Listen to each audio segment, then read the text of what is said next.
TV 13 Sports Weekly. I'm John Hoffman. Big week this week in high school sports. We've got some great highlights for you.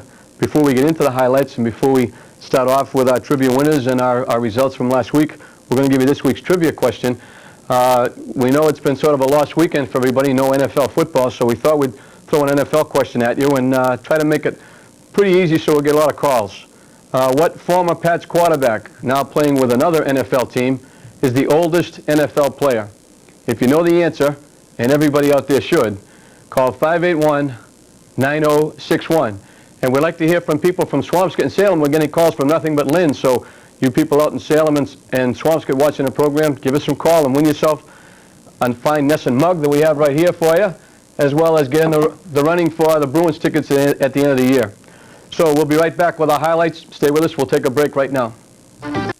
I told you before the break, thanks to our fine cameramen, Bill Devine and Dave McCarthy, we have some great highlights for you, football as well as the soccer highlights. So stay with us. We're going to have those highlights for you right now.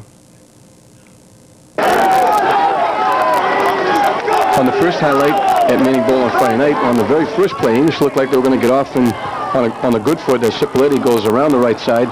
Looks like going to go for a touchdown. Finally gets dragged down after going 30 yards, gets the ball down to about the 30-yard line from Gloucester, and English is knocking on the door early. But Gloucester held, and now we see Gloucester coming right back, and it's Steve Marshall who goes 50 yards, bringing the ball to the English 20-yard line.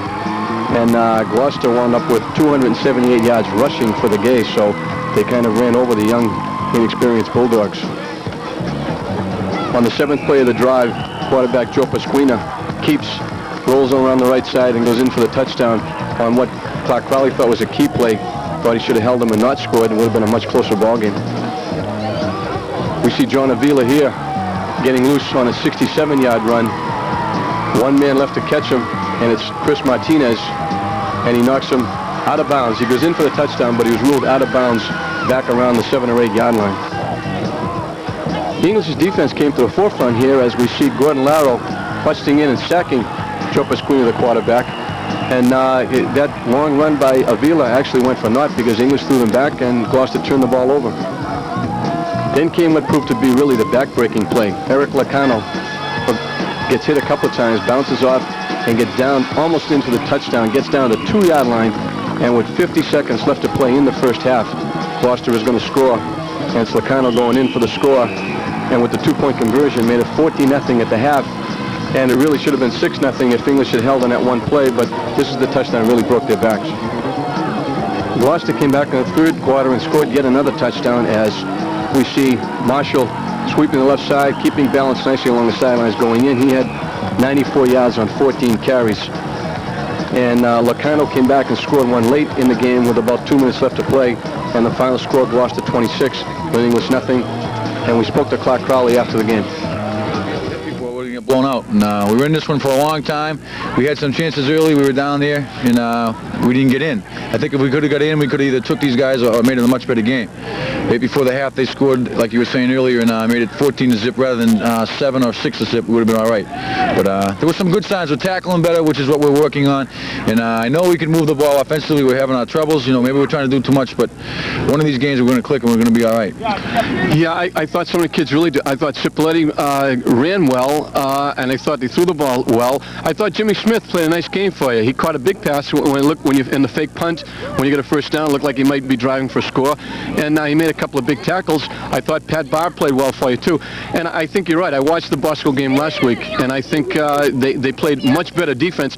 You gave up 26 points, but some of them were long plays that could easily have been tackled and knocked down even for losses. And I thought the touchdown at the end of the half really hurt. Yeah, we're still giving up the big play, which is a sign again of youth. And they had a broken play on the first touchdown. Pasquina took it out on a broken play down the right sideline, either to the 1 or in the end zone. I think he scored. And then another a draw they ran. They went for about 50 yards on the draw. We finally, Chris Martinez caught the kid on about the 10. But, you know, we're just giving up the 50 and 60-yard big play, which hurts us, you know.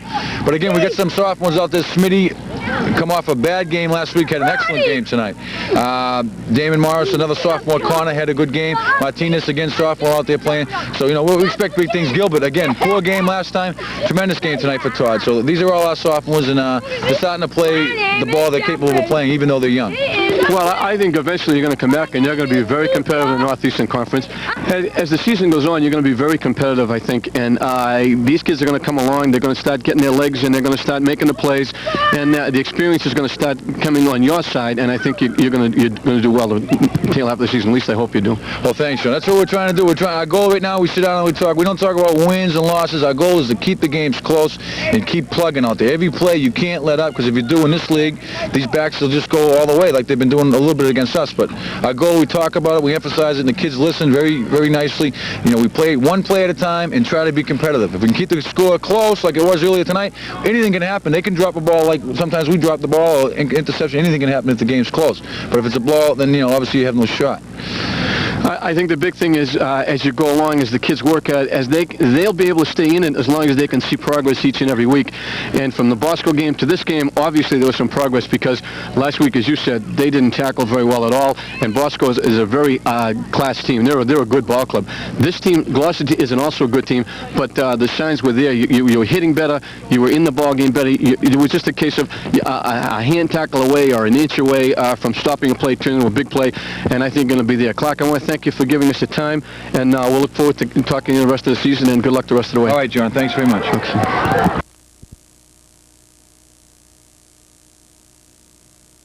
He carried 4 straight times for 46 yards on the opening drive. The last carry is going to get the ball down to the 1-yard line, and Glasgow looked like they would jump ahead of last year's conference champions.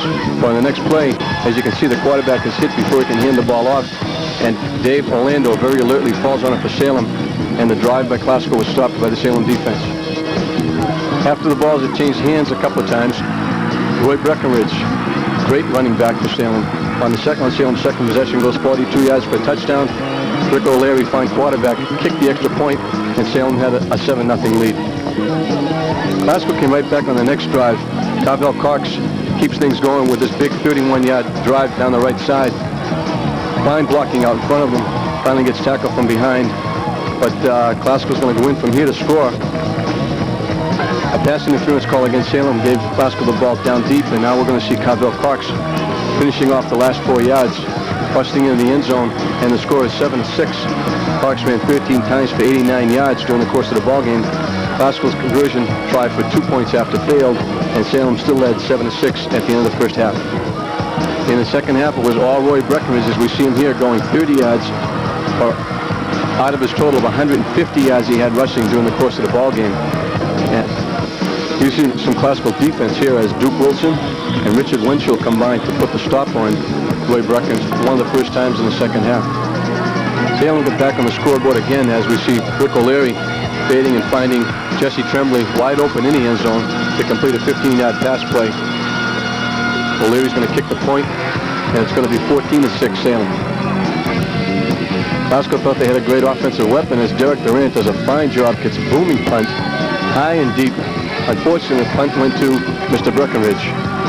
Almost breaks it for a touchdown. See him with some fine blocking, breaks back the opposite field, eludes a couple of tacklers, stays on the street, is finally brought down by the punter Durant from behind at the 10-yard line.